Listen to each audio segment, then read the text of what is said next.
ഇനി വരുമ്പോൾ ഒരു നല്ലൊരു ബ്രാൻഡ്, വളരെ ഇൻട്രസ്റ്റിംഗ് ആയിട്ടുള്ളൊരു ബ്രാൻഡും അതിനെപ്പറ്റി വെൽ റിസർച്ച്ഡ് ആയിട്ട് വരണം എന്നൊരു ആഗ്രഹം ഉണ്ടായിരുന്നു. 1000 കോടി രൂപയുടെ ഒരു ബിസിനസ് ബാക്ക്ഗ്രൗണ്ടും ഇല്ലാത്ത ആൾക്കാർ ഒരു സർനെയിമിൻ്റെയും പിൻബലം ഇല്ലാതെ 9 വർഷം കൊണ്ട് 1000 കോടി രൂപയുടെ ടേൺ ഓവറിലേക്ക് എത്തിച്ച ആ മാജിക്, അതാണ് എന്നെ ഇൻട്രസ്റ്റിംഗ് ആക്കിയത്.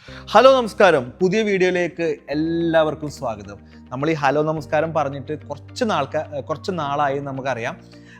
അപ്പോൾ ഇനി വരുമ്പോൾ ഒരു നല്ലൊരു ബ്രാൻഡ്, വളരെ ഇൻട്രസ്റ്റിംഗ് ആയിട്ടുള്ളൊരു ബ്രാൻഡും അതിനെപ്പറ്റി വെൽ റിസർച്ച്ഡ് ആയിട്ട് വരണം എന്നൊരു ആഗ്രഹം ഉണ്ടായിരുന്നു. അതുകൊണ്ടാണ് ഈ അടുത്ത കാലത്തായിട്ട് നമ്മുടെ അറ്റൻഷൻ പിടിച്ചു വാങ്ങിയ ഒരു ബ്രാൻഡാണ് ആറ്റംബർഗ് എന്ന് പറയുന്ന ഒരു ബ്രാൻഡ്. അതിൻ്റെ ഒരു കേസ് സ്റ്റഡിയുമായിട്ട് വരാം എന്ന് ഞാൻ തീരുമാനിച്ചത്.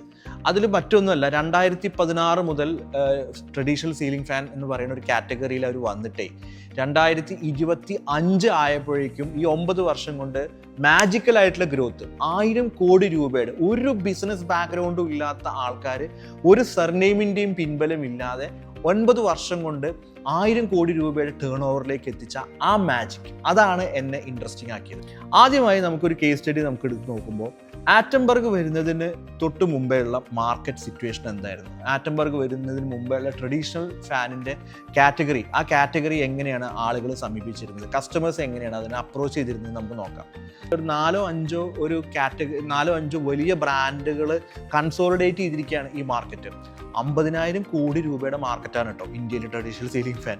ആ മാർക്കറ്റ് 4-5 ബ്രാൻഡുകളുടെ കയ്യിലുള്ളത്.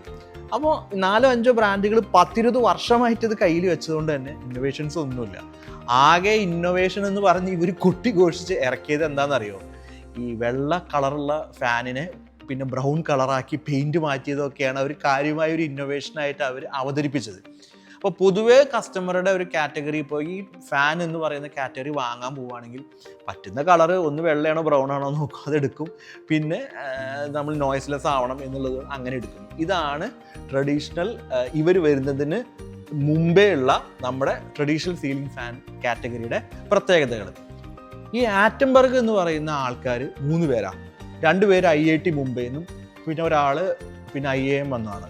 ഈ 3 പേരും ഈ ട്രഡീഷണൽ സീലിംഗ് ഫാൻ കാറ്റഗറി തിരഞ്ഞെടുത്തു. അപ്പോൾ അവർ ഈ ട്രഡീഷണൽ സീലിംഗ് ഫാനിൻ്റെ ഇൻഡസ്ട്രി എന്ന് പറയുന്നത് അത് ഇൻഡക്ഷൻ മോട്ടറിലാണ് വർക്ക് ചെയ്തിരുന്നത്. അപ്പോൾ ഇൻഡക്ഷൻ മോട്ടറിൽ വർക്ക് ചെയ്യുക എന്ന് പറയുമ്പോൾ 80 വാട്ട്സ് ആണ് അതിൻ്റെ പവർ കൺസംഷൻ വരുന്നത്. എന്ന് വെച്ചാൽ നമ്മളെ ഭാഷയിൽ പറഞ്ഞാൽ KCB ഭാഷയിൽ പറഞ്ഞാൽ ഒരു 12-13 മണിക്കൂർ വർക്ക് ചെയ്ത് കഴിഞ്ഞാൽ, ഓൺ ആൻ ആവറേജ് വർക്ക് ചെയ്ത് കഴിഞ്ഞാൽ 1 യൂണിറ്റ് കറണ്ട് ആവും. അപ്പോൾ ഇവർ അതുവരെ വർക്ക് ചെയ്തിരുന്നത് BLDC മോട്ടറിലാണ്. BLDC മോട്ടർ എന്ന് പറയുന്ന ആ മോട്ടർ ഫാനിലേക്ക് കൊണ്ടുവന്നാൽ 25 വാട്ട്സിൽ ഇവർക്ക് ഒരു ഫാനിൻ്റെ പവർ കൺസംഷന് എത്തിക്കാൻ പറ്റും എന്നുള്ള ഒരു ബോധ്യം ഇവർക്കുണ്ടായിരുന്നു.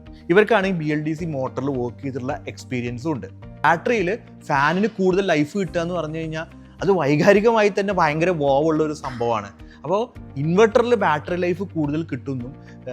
ഇത് പവർ ഷോർട്ടേജസ് ഉള്ള ഒത്തിരി ഗ്രാമങ്ങളിൽ അവർക്ക് കൂടുതൽ സമയം ഫാന് ഉപയോഗിക്കാൻ പറ്റുന്നു. എനർജിയുടെ ബില്ല് അപ്പോഴും അവർക്ക് അതുപോലെ തന്നെ സേവ് ചെയ്യാൻ പറ്റും എന്നൊക്കെ ഉള്ളൊരു കോൺസെപ്റ്റും BLDC മോട്ടറിൽ ഇവർക്കുള്ളൊരു എക്സ്പെർട്ടീസുമാണ് ഇവർ ഇതിന് ഫിറ്റായ ആൾക്കാരാവാനുള്ള ഏറ്റവും പ്രധാനപ്പെട്ട ഒരു കാരണം എന്ന് പറയുന്നത്. പിന്നെ അവർ ചെയ്തൊരു കാര്യം എന്താ പറയുക, അവർക്ക് ആമസോണിലാണെങ്കിലും ഫ്ലിപ്കാർട്ടിലാണെങ്കിലും ഇപ്പോൾ അവർ അതിനകത്ത് മാർക്കറ്റിംഗ് എഫേർട്സ് ഇട്ടു എങ്കിൽ പോലും അവിടെയും പ്രോബ്ലം ഉണ്ട്.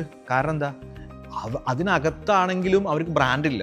അപ്പോൾ അവർ ചെയ്തൊരു കാര്യം എന്താ വെച്ചാൽ no questions asked, product refund ചെയ്യും അല്ലെങ്കിൽ പ്രോഡക്റ്റ് റീപ്ലേസ് ചെയ്യും. ഇങ്ങനൊരു പോളിസി അവർ കൊണ്ടുവന്നു. പാരലലി അവരുടെ എന്ത് ചെയ്തു എന്നറിയും, അവർ ഓർഗനൈസേഷൻസിന് സെല്ല് ചെയ്യാൻ തുടങ്ങി. ഡയറക്റ്റ് കസ്റ്റമർക്ക് സെല്ല് ചെയ്യുന്നതിന് പകരം B2Bക്ക് സെല്ല് ചെയ്യാൻ തുടങ്ങി. അങ്ങനെ അവരിങ്ങനെ പല സ്ഥലത്ത് പല ഇൻഡസ്ട്രിയിൽ അലഞ്ഞ് നടന്നപ്പോഴാണ് ലാസ്റ്റ് അവർ ശ്രദ്ധിക്കാതെ പോയ ഒരു ഇൻഡസ്ട്രിയിൽ നിന്നാണ് അവർക്ക് ഫസ്റ്റ് ഓർഡർ അവർക്ക് കിട്ടിയത്. അത് സെറാമിക് ഇൻഡസ്ട്രിയാണ്. സെറാമിക് ഇൻഡസ്ട്രിയുടെ പ്രോബ്ലം എന്തായിരുന്നു വെച്ചാൽ അതാണ്, കസ്റ്റമർ പ്രോബ്ലത്തിന് കറക്റ്റ് സൊല്യൂഷൻ ആണെങ്കിൽ അത് അവർ എടുത്തിരിക്കും. നമ്മൾ വിചാരിക്കാത്ത സ്ഥലത്ത് നിന്ന് നമുക്ക് സെയിൽ വരിക. സെറാമിക് ഇൻഡസ്ട്രി എന്ന് പറയുന്നത് വലിയൊരു സെക്ടറാണ്. അത് അങ്ങോട്ട് ഓപ്പണായി. അത് ഓപ്പൺ ആയപ്പോൾ അതെന്ത് ചെയ്തു, അവർ കസ്റ്റമൈസ് ചെയ്ത് കൊടുക്കാമെന്നുണ്ട് വില്ലിങ് ആയി. അതിൽ നിന്ന് അവർക്ക് ഗംഭീര സെയിൽ കിട്ടി. ആ സെയിലും അതിൻ്റെ പ്രോഫിറ്റും വെച്ചാണ് അവർ അടുത്ത പരിപാടി അവർ ചെയ്തത്.